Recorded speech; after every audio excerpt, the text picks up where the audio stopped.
Before this moment existed, it was already being arranged for you, not by the casual motion of chance, not by the indifferent machinery of an algorithm responding to your habits, by something older than those things, something that has been moving on your behalf since long before you understood that movement was possible. You are here because the hour required it. You are here because whatever you have been carrying through the seasons behind you has finally reached the weight it was always being prepared to carry. And now, in this stillness, the word that was written over you before your name was spoken aloud is finally ready to be heard. Not everyone who encounters this message will receive it. There are those who will read the opening lines and feel nothing, no stirring, no recognition, no quiet alarm in the chest that says this belongs to you. And that silence in them is its own answer. This was not assembled for the masses. It was assembled for the specific soul who has been walking a road most people around them cannot see, carrying an assignment most people around them cannot feel, and wondering, in the long quiet hours, whether any of it is real. If that is you, do not move. What is about to be spoken over you has been waiting for this exact moment to arrive.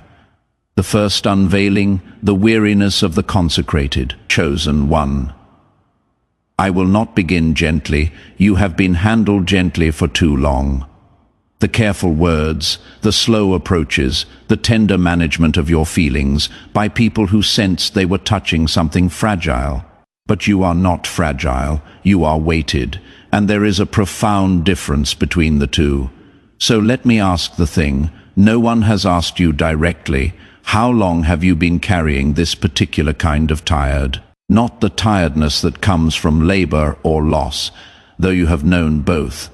The tiredness I am naming is more ancient than that. It is the weariness that descends upon those who are built to perceive at a frequency the world around them was not tuned to receive. It is the exhaustion of walking into rooms and immediately reading what every soul in that room is actually carrying beneath the face they are wearing for the occasion. The weight of knowing without being told who is performing and who is genuine, who is at peace and who is silently unraveling, who came in hungry for something they have not admitted wanting. You carry that information constantly. You carry it alone, because there is no one in the room to whom you can pass it. This is the weariness of the consecrated, the ones upon whom a seeing was placed before they were old enough to name it. You did not choose to feel at this depth. You did not train yourself into this sensitivity. It was written into you before you drew your first breath, as part of the architecture of what you were made to do. And the cost of carrying that architecture inside ordinary structures, inside rooms and relationships and systems that were built for a different frequency entirely, is a tiredness that no amount of rest can fully address. Because it is not the body that is weary, it is the soul that has been asked to operate continuously below its native altitude. I want to speak a word of divine clarity over that weariness right now. Come to me, all who are weary and burdened, and I will give you rest. That was not an invitation extended to the casually fatigued. That was spoken directly to the ones carrying more than the ordinary frame was designed to hold. To you, the rest that was promised is not the rest of ceasing. It is the rest of arriving somewhere that was built for what you carry. The second unveiling, the thing that cannot be translated. There is something you have tried to transfer to other people, and it has never survived the crossing. You have sat across from those who love you, those leaning in with genuine desire to understand, and you have tried to give them the thing. You assembled the words carefully, offered them across the distance between two people, and watched what arrived on the other side come out simplified, flattened into something technically accurate that missed the actual substance by just enough that the version they received and the thing you were trying to give bear the same name and almost no resemblance. So you say, yes, that is it, and you file the real thing away again, and you feel more alone in that moment than before you tried. The reason it cannot be translated is not a failure of language. The reason it cannot be translated is that it was never meant to be carried in language. It was placed in you as lived experience, as a way of being in the world, as a mode of perceiving that operates simultaneously on levels that most people move through one at a time. You read the spoken and the unspoken in the same breath. You feel the current running beneath a conversation while you are still responding to its surface. You know things about people before the evidence has arrived to justify the knowing, and the knowing is almost always right. And you have learned at great cost that most people are not prepared to meet that knowing when it looks them in the face. This is the ancient gift of discernment. The prophets carried it. The intercessors carry it. The ones set apart before the foundation of the world carry it. It is not a personality trait. It is an anointing, and like all anointings, it carries a price. You will be fluent in a language most of the people around you do not speak. That is the loneliness of the consecrated in seasons where their purpose has not yet fully opened. But hear this. The inability of others to receive what you carry is not evidence that what you carry is not real. The failure was architectural, not elemental. You are elemental. The rooms were simply not built with windows facing your direction. If this is reaching the place in you that has been waiting to be reached, let the universe hear you. Drop 444 in the comments right now. That number carries a frequency of divine protection, of angelic presence, of the heavenly order that surrounds and upholds those who have been set apart. Let it be your declaration that the word being spoken here has found its mark. The third unveiling. Why the room falls quiet when you enter. You have noticed it, the atmospheric shift that happens when you arrive in a space. The recalibration that occurs without your asking for it, without your doing anything to produce it. The way eyes move in your direction in the breath before conversation resumes. The way certain people go slightly more careful in their words, slightly more precise in their movements, as though they are suddenly aware that the usual looseness is not available to them in the way it was one moment before. This is not your imagination. This is not a projection born from self-consciousness. This is the visible effect of an invisible reality. And that reality is this. The spirit that is upon you is recognized by every spirit it encounters before a single word is exchanged. Spirit knows spirit, light knows light. The anointing upon you announces itself to the spiritual atmosphere of every room you enter, and the room responds according to what each person within it is actually carrying at the level of soul. The ones drawn toward you do not know how to name the pull. They stay longer than they planned. They say things they did not expect to say, because in your presence the usual social performance becomes less necessary, and the relief of that is more than they anticipated. These are the ones who were sent to you, placed in your path by a divine order that knew, long before either of you arrived in that room, that the meeting was necessary. The ones who tighten are something else entirely. They are souls who have spent years building an interior architecture around a particular agreement about what is real. And your presence, simply by being genuine in a way they have not permitted themselves to be, creates a fracture in that agreement. You are not presenting an argument. You are simply being what you are. But what you are is itself a mirror. And some people cannot bear what a true mirror shows them. So they withdraw, or they test, or they talk over you, and then seek your counsel in private, where no one will observe the contradiction. All of this is the spiritual friction of a lesser frequency encountering a greater one. The greater frequency does not need to assert itself. It simply needs to remain. The cosmos does not apologize for what it placed in you. Neither should you. The fourth unveiling, the false names spoken over you. Chosen one. What I am about to name requires you to look directly at a wound. Most people have only ever seen from the side.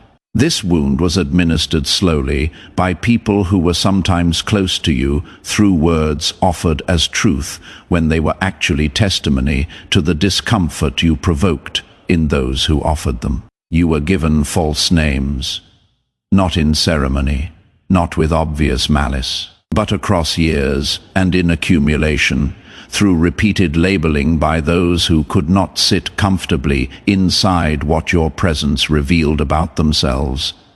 You were assigned names that did not belong to you, and because they came from people whose opinion mattered, and because they arrived often enough to feel like evidence, you began slowly and in secret. To answer to them, they called you too sensitive. What they were describing was their own numbness encountering its counterpart, and finding the contrast intolerable. You were not too sensitive. You were calibrated for the level of living that the consecrated are meant for. That calibration is not a deficiency. It is a divine instrument. They called you difficult. What they were experiencing was the failure of their usual methods of influence. Flattery could not redirect you. Social pressure could not move you from what you knew was true.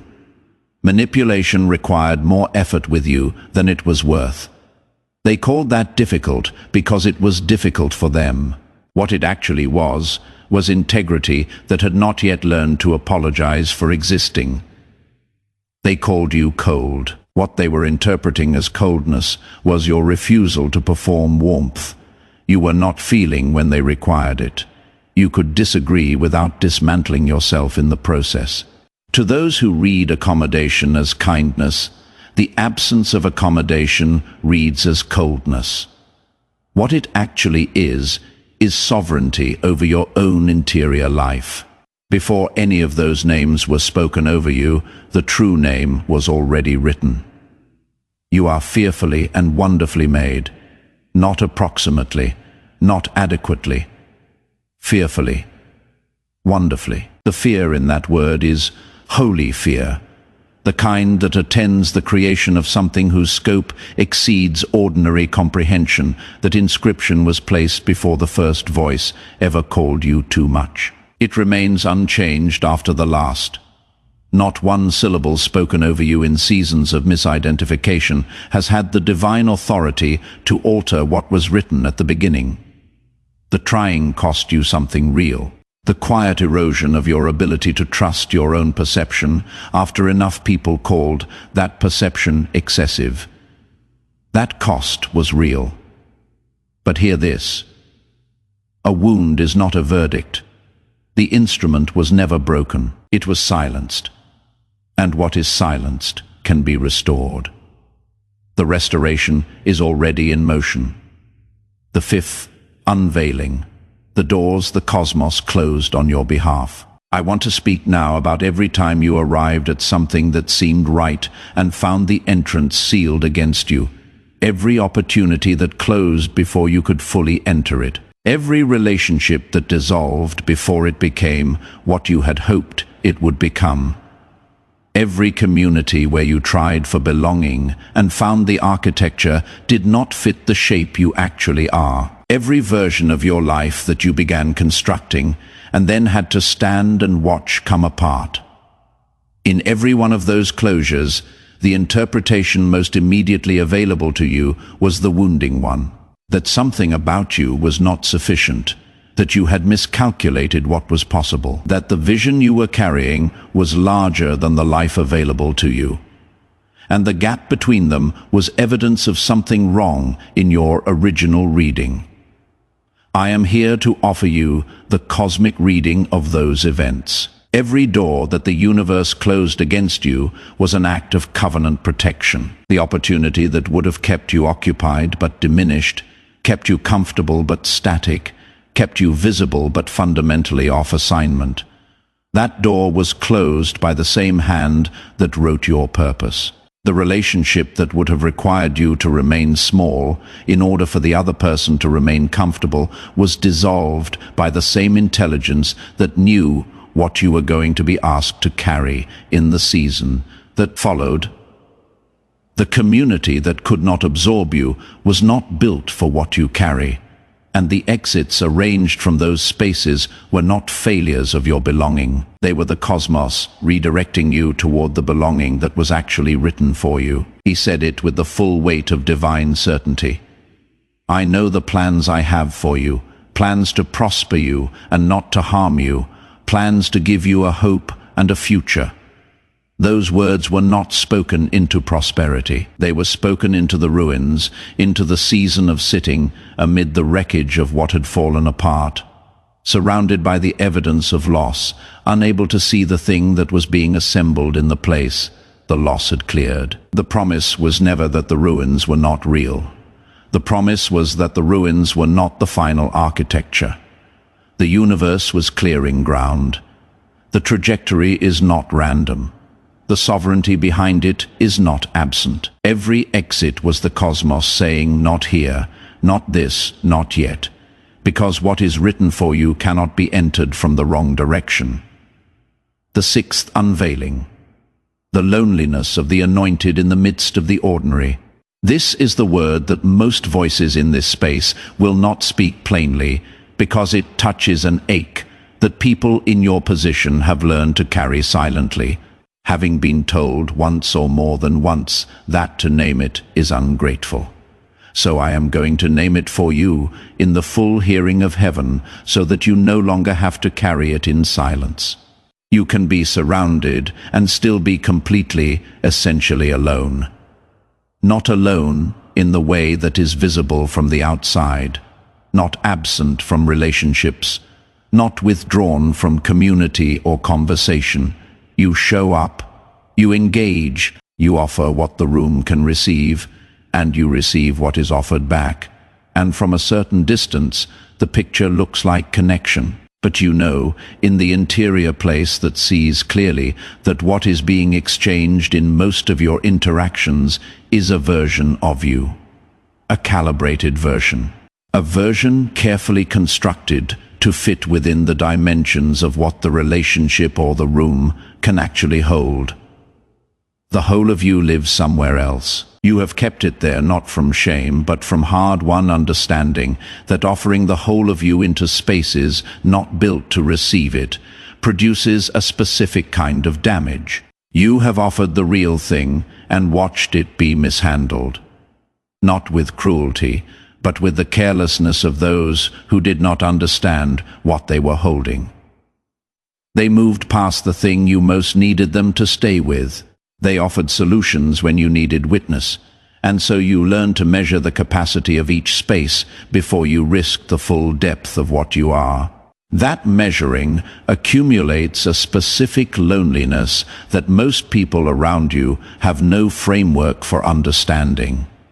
It is the loneliness of the anointed in the midst of the ordinary, not born from rejection, born from the absence of correspondence, from being in a frequency the surrounding environment was not designed to return. You are not broken for carrying that ache. You are not dramatic for naming it. You are a soul of a particular depth, and depth requires corresponding depth in return. What you have been given in the absence of it is not waste. The ache has been shaping the capacity to recognize the real thing when it arrives. The people who are meant to know you fully are either already in your orbit, or they are being drawn by the same frequency that has broadcast from you through every season of silence. You are not failing. You are being prepared for the correspondence that was always written for you. Give this a like if you have been carrying this particular ache and needed to hear it named. What you feel is real. The cosmos sees it. The answer is already in motion. The seventh unveiling, the ancient knowing they called paranoia. There is a faculty in you that operates prior to reason. Before analysis, before evidence, before the gathering of proof that other people would require, before they would be willing to trust the same conclusion. It moves in you at the speed of recognition rather than the speed of logic. And it has been right far more often than the people who told you to ignore it would like to acknowledge. You walk into an arrangement, and something in you goes still and watchful before a single word has been exchanged. You receive a kindness and feel in the interior place that does not lie, that the kindness has a condition attached to it that has not been disclosed. You sit in a gathering that presents itself as safe and know through the same faculty that reads weather in the atmosphere before it arrives, that something in the structure of that gathering is not what it claims. You sense these things, you sense them clearly, and you have been systematically instructed to silence that sensing by people who needed you not to sense clearly in their vicinity. They called it paranoia. They called it anxiety. They built a case for its being a wound from your past rather than a gift for your future, because the language of wounding could convince you to override it. And a version of you that overrides your own perception can be managed in ways that a version of you who trusts their seeing cannot. The truth is older than their naming of it. This is the spirit of discernment, placed in you by the same authority that commissioned your assignment. Your assignment requires you to navigate territories where what is visible on the surface and what is actually moving beneath it are not the same thing. The enemy of the anointed always tries first to convince the anointed that their anointing is a malfunction. It is not a malfunction, it never was. The sacred protocol for carrying this gift is neither announcement nor argument. You do not need to perform what you perceive. You do not need to build the case and present it to the room. The cosmos does not require you to win the debate about what you know. It requires only that you allow what you know to govern how you move, which doors you enter and which you pass, which invitations you receive and which you set aside, which voices you bring close and which you keep at a respectful distance. The quiet sovereignty of living by what you sense without performing it and without defending it is one of the most powerful expressions of the anointing you carry. The eighth unveiling, the grief the sacred cannot skip. Chosen one, I will not move past this too quickly, because I have seen too many of the anointed suffer the long-term cost of moving past it too quickly. The empowering portion of the message will come, but before it comes, this must be received in full. There is grief in your story, not the managed grief of difficult seasons that eventually resolved into lessons, real grief. The grief of things that were supposed to happen and did not. The grief of people who were supposed to be capable of holding what you offered them and could not. The grief of a version of your life that you could see clearly and were moving toward, and then watched disassemble faster than you could understand, leaving you standing in the architecture of a future that was no longer available to you. That grief is not small, and it is not a sign of insufficient faith, and it is not something the anointed are required to convert immediately into gratitude. It is sacred weight. It belongs to the full accounting of what this path has cost you, and the full accounting must be honored before the next chapter can be fully entered. There is a second grief that runs even more quietly. The grief of the people you have had to leave behind, not in hostility, simply in the organic movement of a soul whose growth carried it in a direction the relationship was not built to travel. You still carry love for those people, but you have come to understand that return is no longer possible without a cost you are no longer able to pay.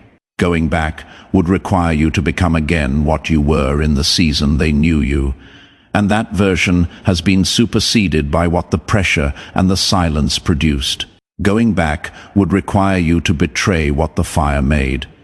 The grief of outgrowing someone you genuinely love is not smaller for being necessary. Honor it. Let it move through you at the pace it actually moves. Trust that what the path has cost you is being held by the same hands that are building what the path is moving you toward. You were not asked to be unfeeling. You were asked to be faithful. Those are not the same thing. The most faithful thing you can do with the grief is let it be real. The ninth unveiling. The appointed hour is upon you. Chosen one, I want to speak about a specific kind of moment, one that has no drama in it and no visible landmark, that cannot be photographed and will not be recognized by the people around you as significant, and yet is one of the most sacred junctures in the life of a soul moving toward its appointed work. You may be standing in that moment right now. It is the moment of completed preparation before visible manifestation. The moment when everything that was supposed to be built on the interior has been built. Every false narrative dismantled. Every borrowed identity released. Every wound that needed to be visited and witnessed and allowed its full weight has been allowed that weight. And yet, the exterior of your life has not yet visibly caught up to reflect what has been completed inside you. The inside of the vessel has been made ready. The filling has not yet arrived, and the gap between those two realities can look, from where you are standing, like nothing. Like stagnation. Like the stillness of something that has stopped, rather than the stillness of something that is poised. It is not stagnation. It is gestation. It is the sacred pause before the appointed hour opens. The word of the living God speaks directly to this moment. See, I am doing a new thing. Now it springs up. Do you not perceive it? Not can you prove it to the people in your life who have not been walking with you through the interior work. Not can you point to the external evidence that would satisfy a skeptic. Simply, do you not perceive it? Because there is something that belongs only to you, that quiet sub-frequency beneath the visible surface of your life that has already registered the shift that the visible world has not yet reflected. You have been feeling it and then overriding the feeling, because you have been trained by previous seasons of hoping too early to be cautious with hope.